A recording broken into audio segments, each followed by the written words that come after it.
రాజ్యము లేదా రాజ్యాంగము ఎవరిని చంపడానికి అంగీకరించదు. అవును.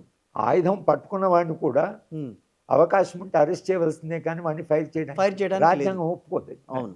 కానీ వాళ్ళు దాన్ని పక్కకు పెట్టేశారు. హ్మ్. అది ఎన్కౌంటర్ రూపంలో మొదటే వచ్చింది. కానీ ఎన్కౌంటర్‌లో ఒక మనిషి తన ఆత్మరక్షణ కొరకని వాళ్ళు ఫైర్ చేయొచ్చు. హ్మ్. పోలీసులు నక్సల్ మీద ఫైర్ చేస్తే తమ ఆత్మరక్షణ, ఎందుకంటే వాళ్ళకి రైట్ టు లైఫ్ ఉంటుంది కాబట్టి హ్మ్. వాళ్ళకి ఆత్మరక్షణ కొరకని వాళ్ళు వాళ్ళు ఫైర్ చేయొచ్చు. అందుకని ఎన్కౌంటర్‌లో ఇరువైపులా కాల్పులు జరిగాయి. వాళ్ళు చనిపోయారు. ఇక్కడ చనిపోయారు. కొంత వీళ్ళు చనిపోయారు. చనిపోయారు. వీళ్ళకి అలా జెన్యూన్‌గా గాయాలైనయి. జరిగిన ఎన్కౌంటర్‌లు ఉన్నాయి. హ్మ్. ఇటు నుంచి నష్టం జరిగింది. అటు అటు నుంచి నుంచి నష్టం జరిగింది. ఇవాళ ఏం జరిగిందంటే ఇక ఈ నష్టాలు ఎన్కౌంటర్ కాదు, ఎలిమినేట్. అంటే ఓకే. భాష మారిపోయింది. ఎలిమినేట్‌లోకెళ్ళిపోయింది. ఎలిమినేట్ అయిపోయారు. అంటే షార్ట్ కగార్ డెడ్ అంటున్నారు. న్యూట్రలైజ్డ్ అంటున్నారు. Kagar is equal to eliminate. ఆ!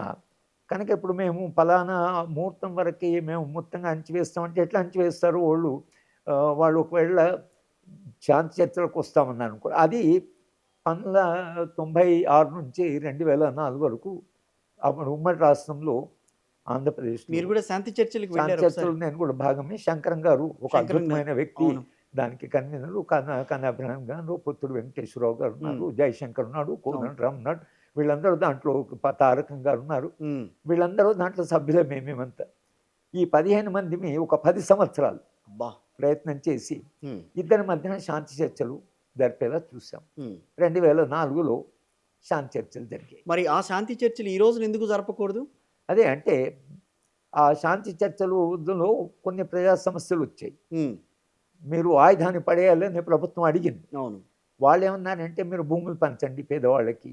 అవి పంచితే మేము మేము పంచితే ఆ భూమిని కాపాడడం కొరకు. ఎందుకంటే మళ్ళీ పెద్దవాళ్ళు వాళ్ళ నుంచి లాక్కుంటున్నారు కనుక దాన్ని కాపాడడానికి మేము మేము ఎవరి ఆయుధము ఉపయోగించము హ్మ్. అనేది మీకు మేము వాగ్దానం చేస్తున్నాము.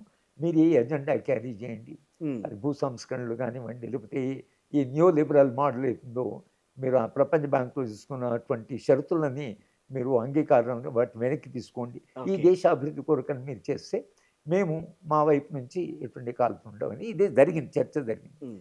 ప్రభుత్వం ఏమో ఏ ప్రభుత్వమైనా ఇల్లీగల్‌గా చట్ట వ్యతిరేకంగా ఆయుధాలు ఎవరు ధరించినా రాజ్యము అంగీకరించదు అంతది. అనేది అవును. అది ప్రభుత్వం. అంగీకరించదు ఎక్కడ ఈ కూడా. రెండింటి మధ్యన చర్చ జరిగింది.